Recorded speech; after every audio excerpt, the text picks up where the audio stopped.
having a great time back there. Yes, she's there. All right, let's do a little review. So what was going on in chapter 10? Jesus is talking about the gate. Mm-hmm. Mm-hmm. Yes. And he called himself the Good Shepherd. What is it that makes him a good shepherd in contrast to the shepherds of Israel, like the religious leaders? He knows the sheep and the sheep Yep. follow him. Yes. He cares for them. Yes. How much does he care for them? How far will he go? He'll lay down his life for the sheep. Yeah, he loves them so much that he'll die for them. And, well, when we looked at this bit last week, how were the people responding to Jesus when he was talking about these things to do with sheep and shepherds and the Feast of Dedication? They wanted to know if he was the Messiah, all that kind of thing. What was their reaction at the end of all that? Everyone was like, sign me up.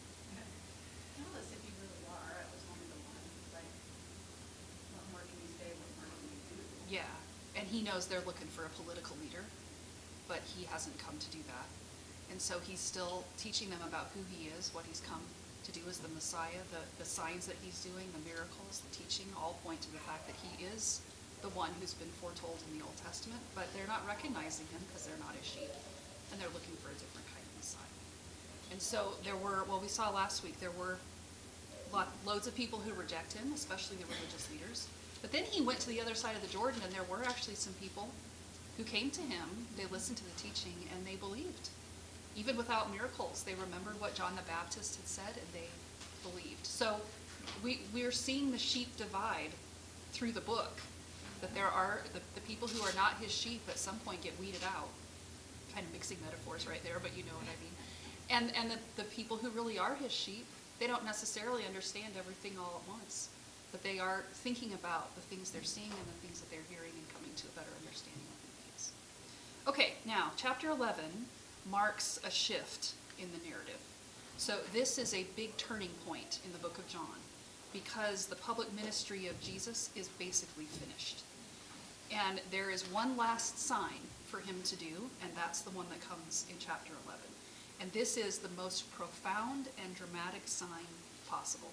And it's going to demonstrate very clearly that the Father has given him life-giving authority, given that kind of authority to the Son. Not that he didn't have it anyway, but this is the work of the Father and the Son together. And it's going to be really clear how much power and authority he has because of what he does in this last miracle. But ironically, this is the miracle that's going to push the Jewish leaders over the edge. Their response is not going to be to look at this miracle and say, he is the Messiah. Lead us. Their response is going to be completely the opposite. And so this is the miracle that is going to set him very fully on the way to the cross. Okay, so let's look at John chapter 11, verses 1 to 27. Now a man named Lazarus was sick. He was from Bethany, the village of Mary and her sister Martha. This Mary, whose brother Lazarus now lay sick, was the same one who poured perfume on the Lord and wiped his feet with her hair. So the sisters sent word to Jesus, Lord, the one you love is sick. When he heard this, Jesus said, this sickness will not end in death. No, it is for God's glory, so that God's Son may be glorified through it. Jesus loved Martha and her sister and Lazarus. So when he heard that Lazarus was sick, he stayed where he was 2 more days. Then he said to his disciples, let us go back to Judea.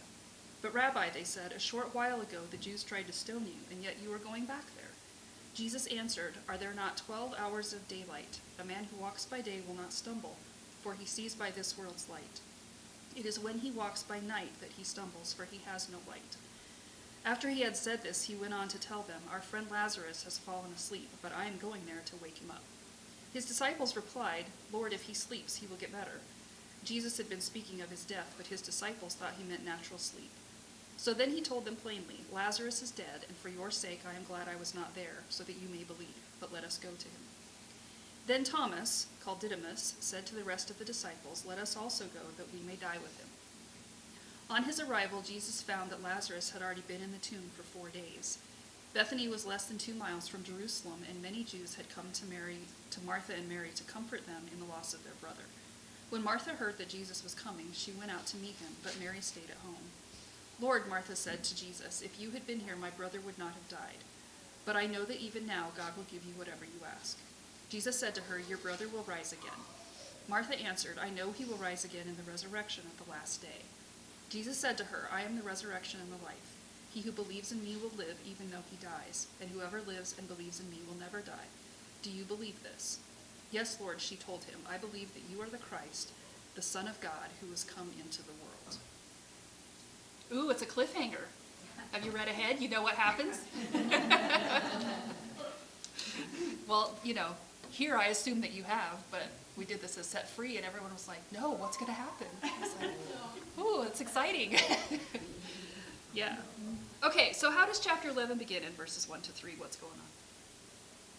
That's the setting, Lazarus being sick, and that he's important to. That he's the brother of Mary and Martha. Mm-hmm. So there are two different references to women who anoint Jesus with their hair and oil. Are both of them always Mary, or are there two different women that do it at different times? They're two different women. Thank you. Yeah. So there's one who does it in, I think she's a woman of ill repute, That's whatever what I that means, noticed. Yeah. which is different. Yeah, Yeah. yeah. So not the same as this one. But this one, we're actually going to get to this one in chapter 12. So when it mentions in verse 2 that this Mary poured perfume on his feet, that's going to be described for us in 2 weeks when we get to chapter 12. Yeah, but different Mary from the one in Mark, I think, or maybe it's Luke. Yeah. Okay, so yeah, we have this guy named Lazarus, and he's ill. How ill is he? Very, very ill. Yeah, like about to die ill. It's really bad. And he's from the village of Bethany, which we're told later is less than 2 miles from Jerusalem. Now remember, Jesus is on the other side of the Jordan. He's been in the area where John the Baptist was because there's all this hostility from the Jewish religious leaders. So they're close to Jerusalem, and Lazarus has these two sisters, and what do you understand about their relationship just from what it says in verse 3? Close friends. And it says in some other place that Jesus, or maybe that's a commentary, say that Jesus stayed with them when he was in Jerusalem because it was so close by, so they were good friends. What did they call him, Lazarus, when they said word to Jesus? The one who, The one you love. They don't even use his name. They just call him the one you love. That's a really intimate kind of way to talk about someone when you're sending a message to somebody else. You do get this sense that it's a really personal relationship. And I think gives us a hint that in the background of the gospel accounts, there are really deep friendships that Jesus has with people that we never necessarily hear much about. But there are people who are close enough to Jesus that it's like family, that when they send him a message, it's not Lazarus, it's the one you love for his sake. What do you think they're expecting when they send this message? For him to come immediately and race to his bedside. Mm-hmm. Yeah, and at least to be there alongside them, but maybe even more than that, to come and heal him because of what the women say to him later. I think the reason they're sending this message is not just because they want the company, but they're hoping that he will come and heal Lazarus, that he'll do something before Lazarus dies. Okay, now how does Jesus respond? What does he say first in verse 4? Let's just stall out a little bit. What's that? Let's just stall out a little bit. Uh-huh. Well, what does he tell the disciples first in verse 4? The glory of God.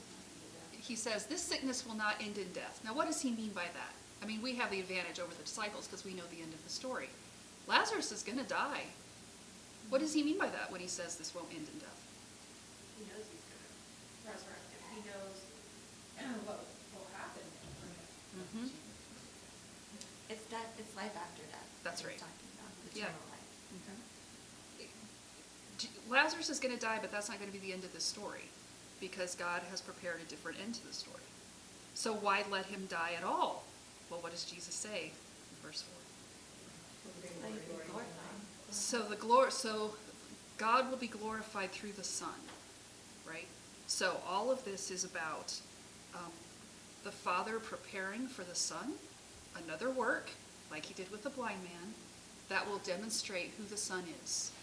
It will reveal to the people who see it the kind of power and authority that he has, and that will bring glory to the Son and to the Father as well. So, all of this, yes, is about the glory of God. Now, verses 5 and 6 are an interesting bit of commentary by John. So, he adds in verse 5, we know this already from verse 3, but John says it in verse 5, that Jesus loved Martha and her sister and Lazarus. And then in verse 6, depends on your translation, but some of the translations say yet or but, which is not right. What it literally says in the Greek is when, therefore. So if your translation says so, that's a much better translation right here.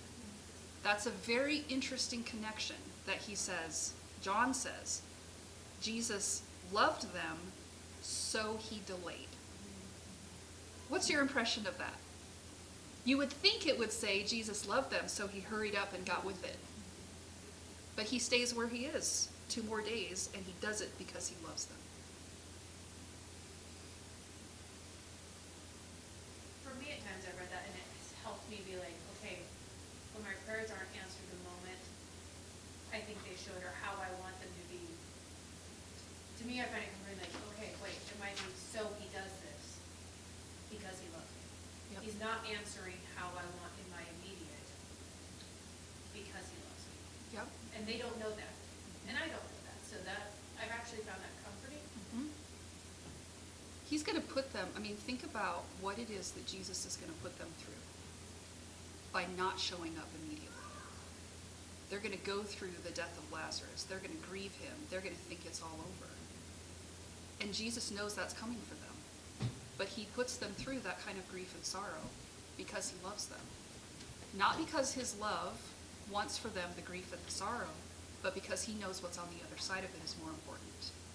That even though it's going to be hard for them to go through this, the revelation of who he is when he raises Lazarus from the dead is worth it. He loves them enough to put them through difficult things in order that on the other side of Lazarus' death, they get an understanding of who Jesus Can I is. read what mine says? Yeah. It says, not neglecting his love, but awaiting the time to demonstrate greater love and power to them. Mm-hmm. Yeah, that's right. Is that relevant to us? I'm sorry, you said what? Is it relevant to us? How many times do you pray and you're like, God is pretty late at the moment. I wish he would show up a lot sooner. Yesterday I said, come Lord Jesus, come. Mm-hmm. Right now. Yeah. Immediately, that's right. If our God delays, and in that delay knowingly puts us through things that are difficult, could it be that there's something on the other side of that that's worth it, that we don't understand? That's what he's doing to his friends, not because he doesn't love them, but because he does. That he delays until Lazarus dies because he loves them. I was thinking about this week because we've been looking at the Good Shepherd the last couple of weeks, and a while ago I read this an essay or something by Elizabeth Elliot, and she was talking about how she'd gone to visit a sheep farmer in Wales, and she was there at a time when they had to treat the sheep for bugs. So the sheep had these pests, and they'll just eat the sheep alive if they don't do something to get rid of them. So with the sheep, they would put them into a pesticide bath. So they have this big vat, they fill it up with this bath, and then they take every sheep individually, put it in the vat, and they dunk it. They have to completely submerge the sheep into this vat. And she said she was watching that happen, and she said that the sheep trust the shepherd until the point when they get into that vat. And when he pushes their head under the surface, they start to fight because they're scared. They think he's drowning them. And the sheepdog is standing there snapping at him to keep him from getting out of the vat because the shepherd has got to do this. And she said, as I was standing there watching those sheep, I sympathized. Because she said, I know how that feels. I know what it feels like to be looking at my shepherd and thinking, what are you doing? She said, I've been in situations where it felt like my shepherd was drowning me. And I just couldn't understand why he was pushing my head under. And I was trying to get loose, but she said, here's the thing. How can you explain to the sheep what you're doing? Like, how could you ever make it clear to the sheep why this is necessary? And the gap in intelligence between a sheep and a shepherd is not nearly as big as the gap between us and our God. So, could it be that there are things that God does that make us feel like we're drowning? But he's not drowning us. He's doing things that we can't necessarily understand. And we can't see the big picture yet, but we will someday. And the thing is, then how do you trust that shepherd? How do you trust that the shepherd is for you, that he is for your good, even when you're in situations that are really painful and make no sense? Well, we have the advantage of knowing that our shepherd died for us. If your shepherd loves you so much that he would die for you, can you trust him in the middle of that kind of situation and know whatever he's doing, he is for me. He's not out to destroy me. It's a hard thing. I mean, you know this, that we can read about suffering right here on the surface and be like, oh, we know what's coming. We know he's going to get raised from the dead. Don't cry, ladies. But suffering for us isn't like that, is it? I mean, this is real life. Like when you are in the middle of that kind of pain and struggle, how do you know that God is for you? You look at the cross and you know, if my shepherd died for me, it might not make sense that he loves me and he's putting me through this. But he is a God who can do that. And he's doing it right here to this point. Okay, now, what happens after 2 days in verses 7 to 10? Jesus says, let's go. Mm-hmm. Let's go to Judea again. We're headed back to Judea. And what was going on back in chapter 10 in Judea? They were trying to stone him to death. Okay, so how did the disciples react to this? What are you, nuts? You're going back there? Some Mhm. crazy people? That's right. They don't have any idea why Jesus would want to go back there when it's so dangerous. How does Jesus answer them in verses 9 and 10? Are there not 12 hours in the day? If anyone walks in the day, he does not stumble because he sees the light of this world. But if anyone walks in the night, he stumbles because the light is not in him. Okay, now Jesus, Different than yeah. Jesus' answer is really interesting, and I think it only makes sense in the larger context of what John's been pointing out all along. So, in relation to Jesus, what does the night refer to? those who reject the light and choose to stay in their evil ways and love the darkness instead. So there's the darkness and the world and all that opposition to God. Yeah, that's all there, part of the nighttime and the darkness. Now, when we get to the hour of night, that's when all that stuff has its way. What happens at that hour of the nighttime? What it is that happens? Yes, the crucifixion. That's right. And so in relation to the schedule for Jesus, the nighttime is the hour of the crucifixion. Actually, all those events that surround the crucifixion when darkness has its way. And John's actually going to say that at the point when, like, Judas leaves and goes to betray Jesus. John actually says, and it was night. Because there's a spiritual component to that that's more than just about the time of day. It's about the darkness and all that. So the nighttime is coming, and by the nighttime, it's when the darkness does what it wants and the Messiah gets crucified. But Jesus says, there's 12 hours of daylight and we're still in the daytime. Which means, here are the disciples who are worried. If we go back to Judea, you're going to get killed, we're going to get killed. I mean, we got to stay away from there because it's too dangerous. And Jesus is saying, basically, until the hour comes, we're fine. It's still the daytime. The nighttime has been set. That hour has been set by the Father. And until that hour comes, we have work to do. There are still things the Father has prepared that the Son needs to do. And there's no reason for him to stay on the other side of the Jordan scared to do what's been prepared for him to do. Because it's the Father who's ultimately in charge of the hour and when that comes. So, it's not that those religious leaders can't make life very difficult for Jesus, but they can't kill him until the hour that the Father has appointed. So here's Jesus saying, look, the Father has given us the freedom to carry on doing the work because he's the one who appoints the time. So it's still daylight, and we're not going to sit here. We're going to get on with the work that the Father's given us to. And in the context, that is going back to Judea and dealing with Lazarus and his family. Okay, now, what does Jesus add then in verse 11? Our friend Lazarus has fallen asleep, but I'll awaken him. Yeah, and what do the disciples think about that? Yeah, and they're just talking right past each other, right? He's talking bigger things, they're talking about physical stuff. And John, well, what does John tell us in verse 13? He says Jesus spoke of death, but they thought he meant taking rest and sleep. Yeah, why do you think that Jesus put it in terms of sleep when he knew they wouldn't get that? Because later they're going to get it. For Jesus, it was temporary. That's right. For Jesus, waking somebody up out of a nap and waking them out of death are the same thing. And he's going to demonstrate that very clearly with Lazarus. It doesn't take any more effort for him to raise a guy from the dead than it does to just wake him up. And the disciples don't get it now, but they will later. When they see what happens with Lazarus, they're going to understand how much power Jesus has, that he has the kind of power that makes death like a nap. So, yeah, go ahead. I think that he's also, it's also similar to, like, sleep is like life for him. And that when he raises, like, him raising, he says he's asleep because he's going to raise him in that life that they're in.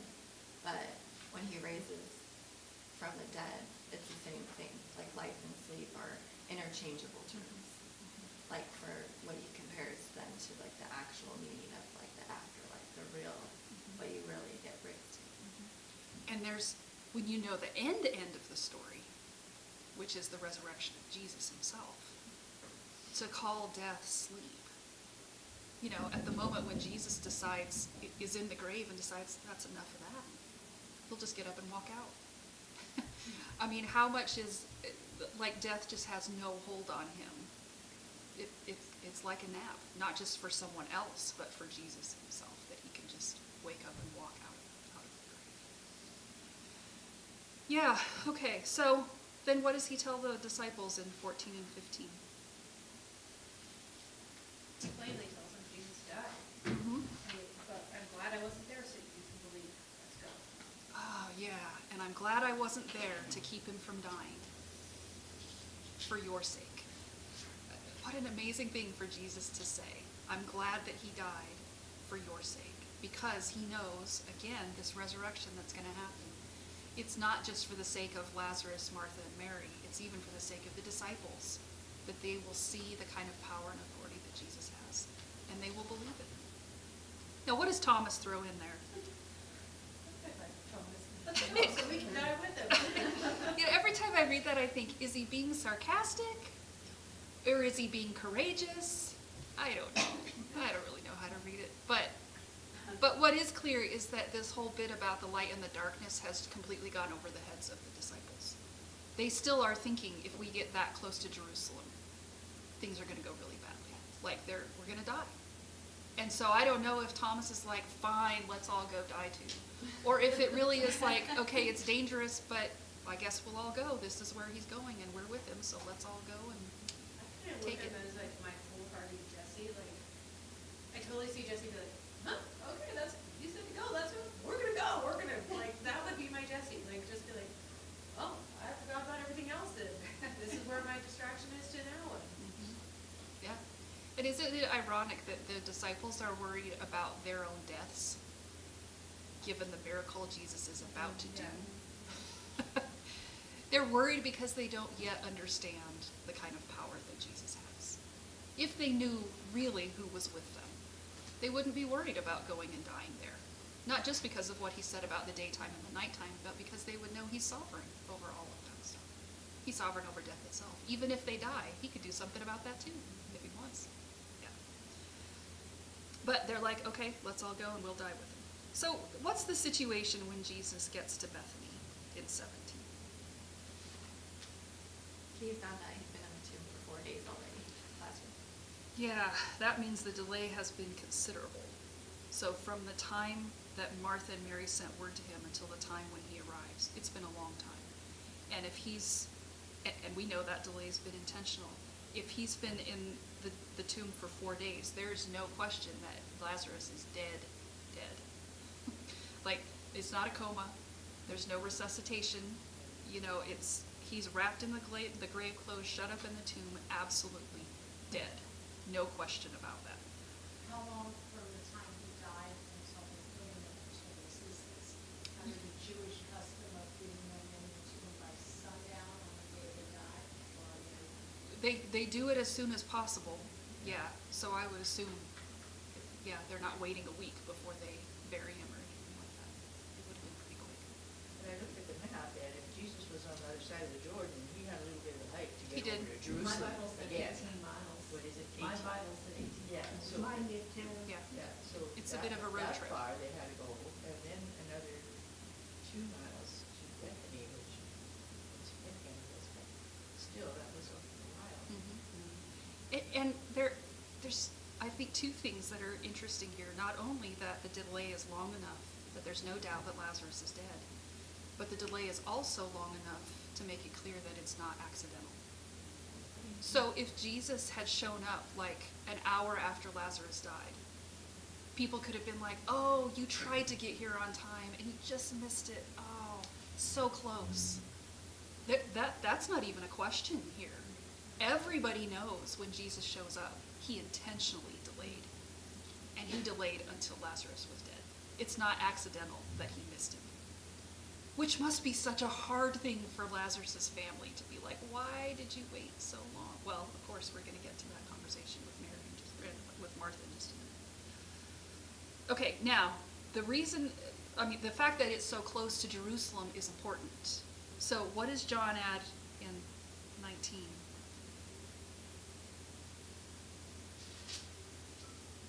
Many of the Jews had come to Martha and Mary to console them concerning their brother. Yeah, and these are Jews from Jerusalem. Why does that matter? They don't like Jesus. Hmm? They don't like Jesus. That's, the people in Jerusalem don't, that's right. Yeah. It means when he does this miracle, one, there's going to be a whole lot of witnesses. It's not just going to be a personal sort of thing for Martha and Mary, but there are going to be a lot of people who see this happen. And all of those witnesses are going to play an interesting part in the story, because you know what they're going to do after this? They're going to go back to Jerusalem and tell the religious leaders what happened. So part of the importance of these people being there is that there are going to be enough witnesses that nobody's going to try to deny that the miracle happened. Too many people will see it. It's just not possible for someone to say, oh, that didn't really happen. If he was dead for 4 days and there were all these mourners who were there, no one's going to be able to say the miracle didn't really happen. But also the fact that they're from Jerusalem is important, because they're going to go back and tell the religious leaders. And this is going to stir the religious leaders up, this particular miracle. So this sounds very good. It's well established Martha, Mary, Lazarus, good friends of Jesus. And at this point in time, the Jews already don't like Jesus. I find it weird that they would come to console him. Like, would there not, they took the blind guy and they kicked him out of the synagogue, they excommunicated the family.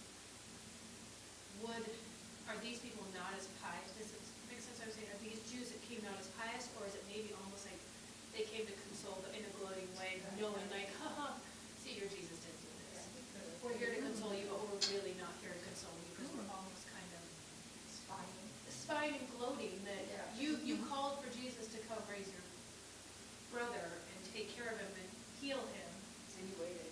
But he waited, he didn't come. Yeah. And here we are consoling you, so, come back to our side. Yeah, I don't know, although we're going to see a bit of that in the second part of the chapter next week, when those people see Jesus crying. And some of them are going to be like, why is he crying? He could have stopped it. I mean, they do have this kind of attitude about Jesus. I think, yeah, go ahead. No, I'm sorry. I think too, it's a big community thing. It's within the culture, it's just very much expected that if you have any ties to them, that you would be there for the funeral. I guess I just don't know Yeah. what the next communication But by now. they might have been kicked out of the synagogue, I don't know, but if they have, yeah. but I think there's, I don't know. When I was in Tanzania, funerals were big, big events. And like, even if you didn't like the person, you better show up because it's like, so I don't know how much of it is personal and how much of it is just a community expectation, but yeah, I don't know. But there are definitely going to be some people there who don't like Jesus. Well, in another case, Jesus said that there were a lot of mourners there that were like paid to come and cry. Yeah, that's true. I wondered if that was because the family didn't have very many relatives or because they didn't have very many friends. So they hired people to come and cry and make it look like everybody was sorry that this Yeah. person died. I don't know. I think this, to me, this is a real family and friend thing because they must have been well known. I mean, kind of gives the impression in the whole Bible, in the whole New Testament part. Anyway, these chapters that Mary and Martha's home was really a real friendly home, open to people. People came and went. Yeah, I Yeah. see in Luke. You know, maybe that's just surviving speculation. That's the impression I got, is that, yeah, like a lot of these, they knew a lot of people, and a lot of, like, they were very community, and maybe these Jews coming over, they had a lot of already previous relations with. Yeah. All right, what happens next in verse 20?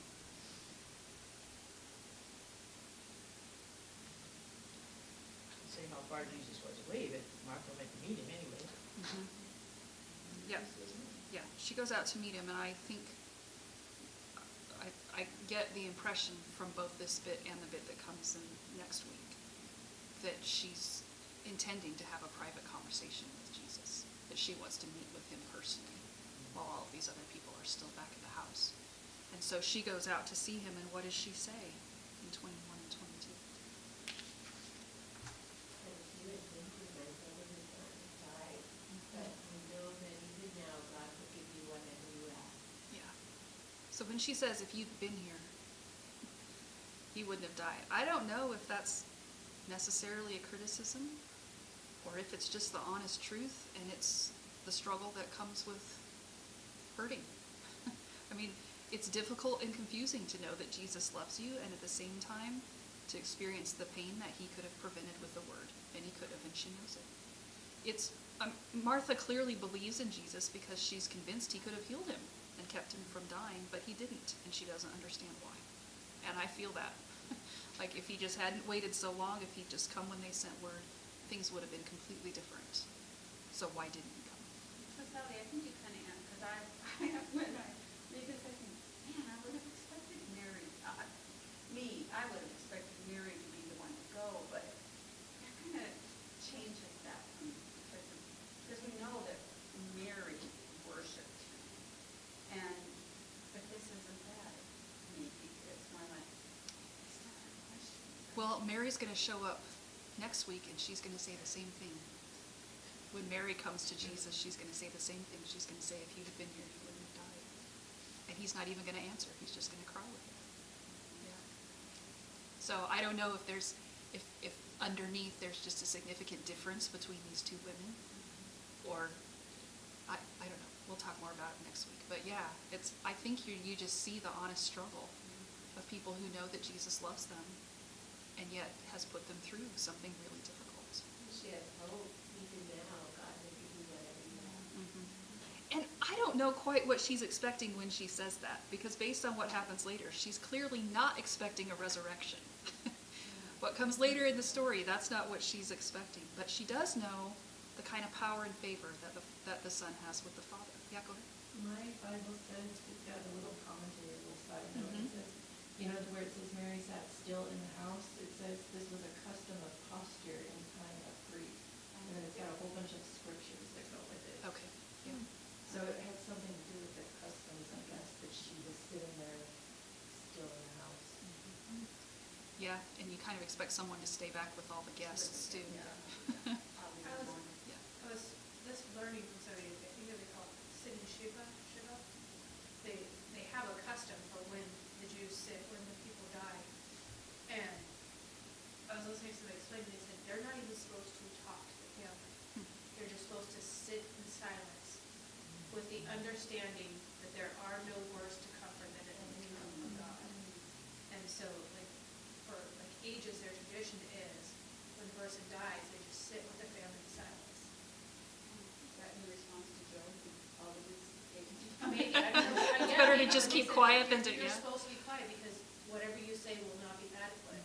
Huh, And you're just supposed to sit there in silent prayer. huh. Did you say Job? Yeah. His friends were hardly silent. Well, that's what she said, maybe they learned from Job. Oh. To just be quiet. Yeah. Yeah. Yeah, when Martha says, even now God will give you whatever you ask, I don't know what she's expecting, but I was thinking, well, do you ever pray like that?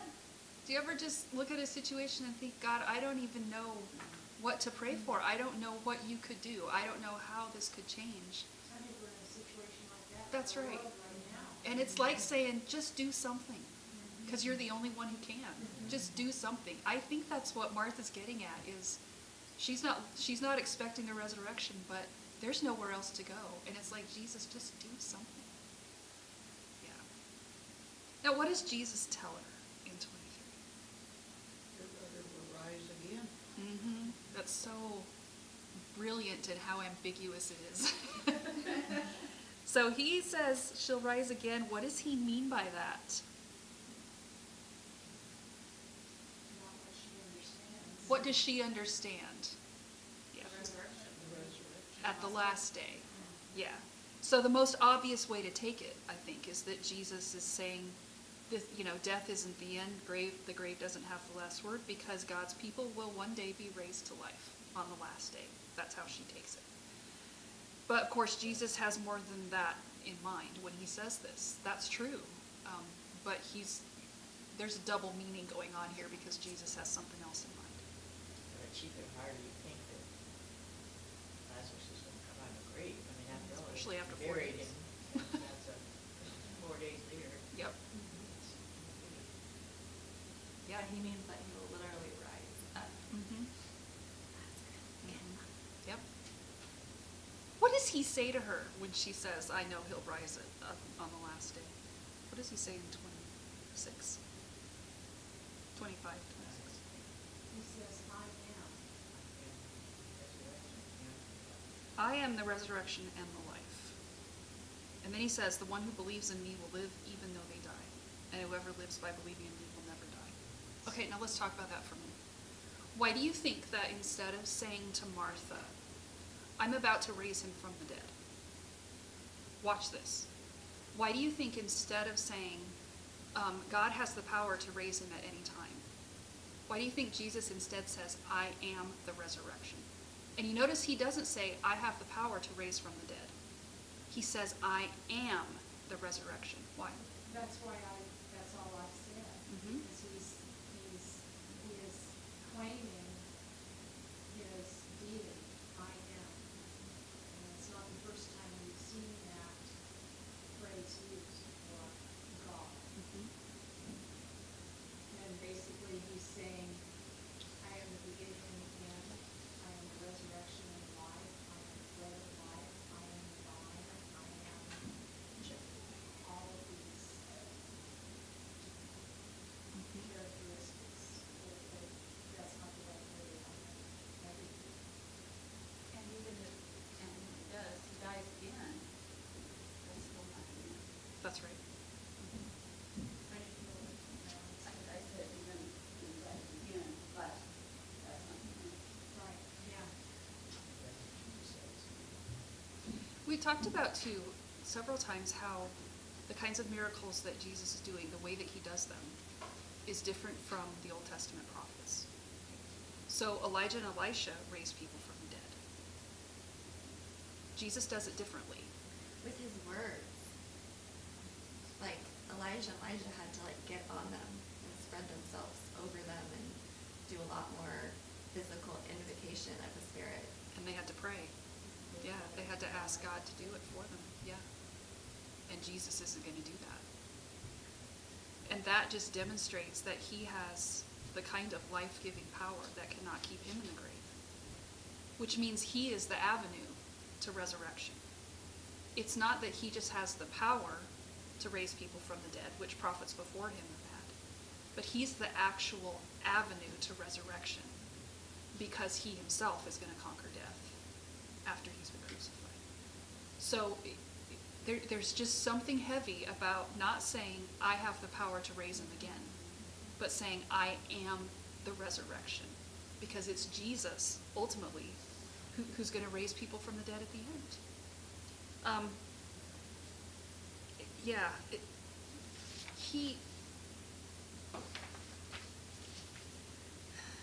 When he says, the one who believes in me will live even though they die, that's a really weighty thing to say to Martha.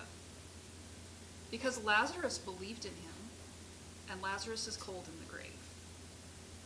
But everything he's getting at right here is this miracle he's about to do is a picture of a bigger spiritual, eternal reality.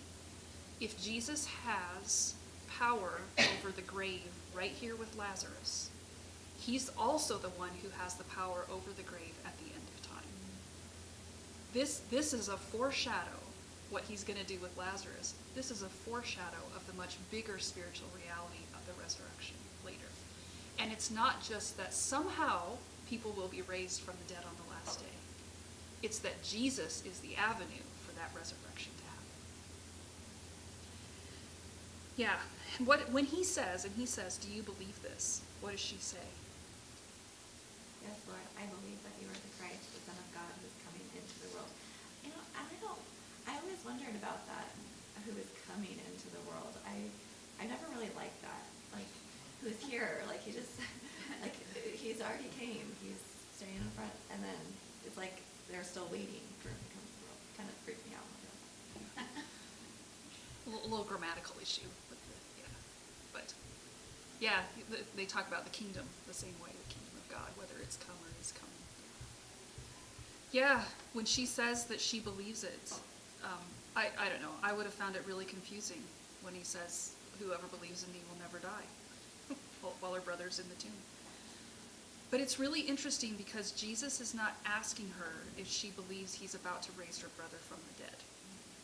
Jesus is asking her if she will put her trust in him as the resurrection and the life, even if she doesn't know what's about to happen. Will she trust him as the one who has life-giving power? And her answer being yes, because I think you're the Messiah. I believe you're the Messiah. You're the Son of God. That's so refreshing to me that after all that arguing and opposition that we saw in chapter 10, there's this woman who just accepts what Jesus says.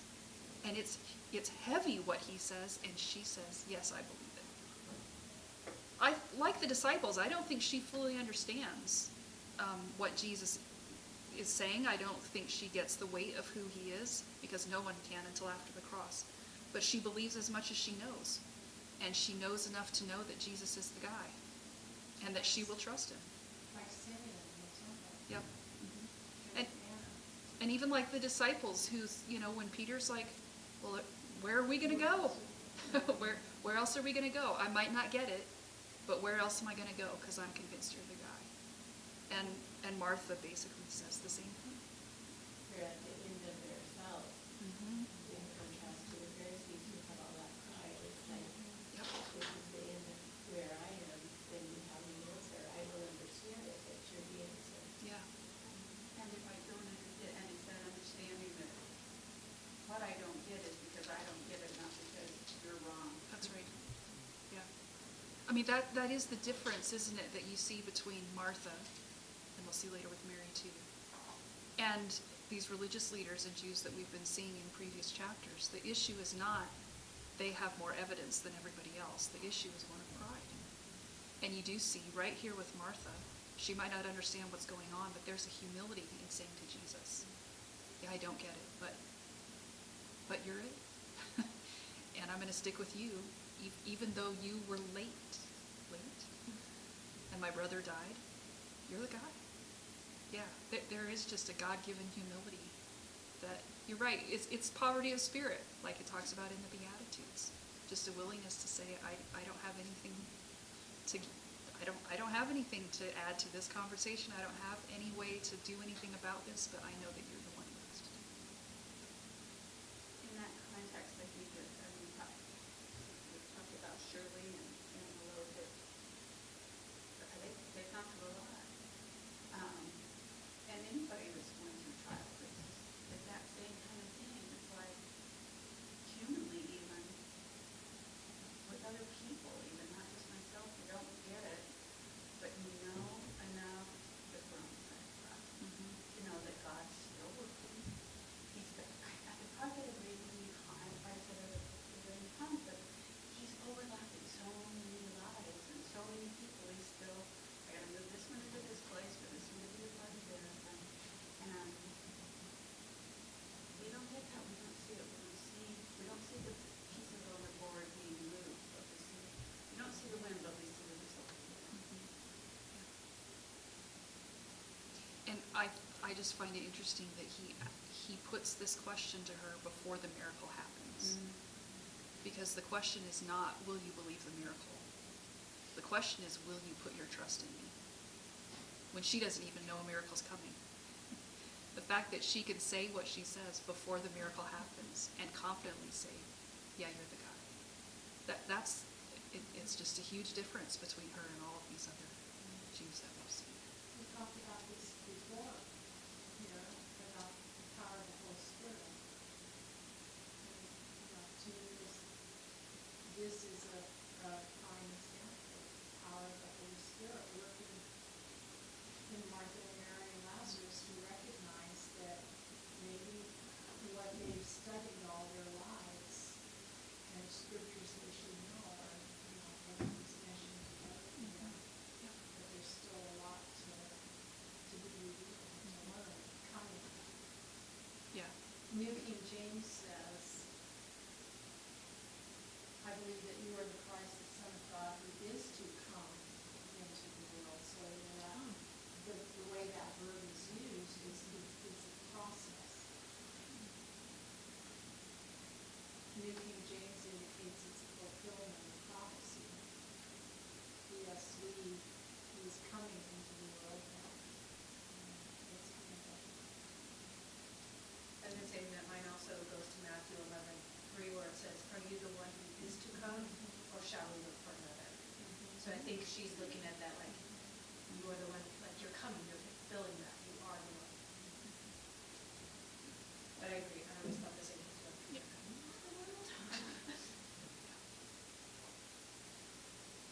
All right, we're going to stop there. Comments? Anything you want to add? Anything that made a particular impression on you?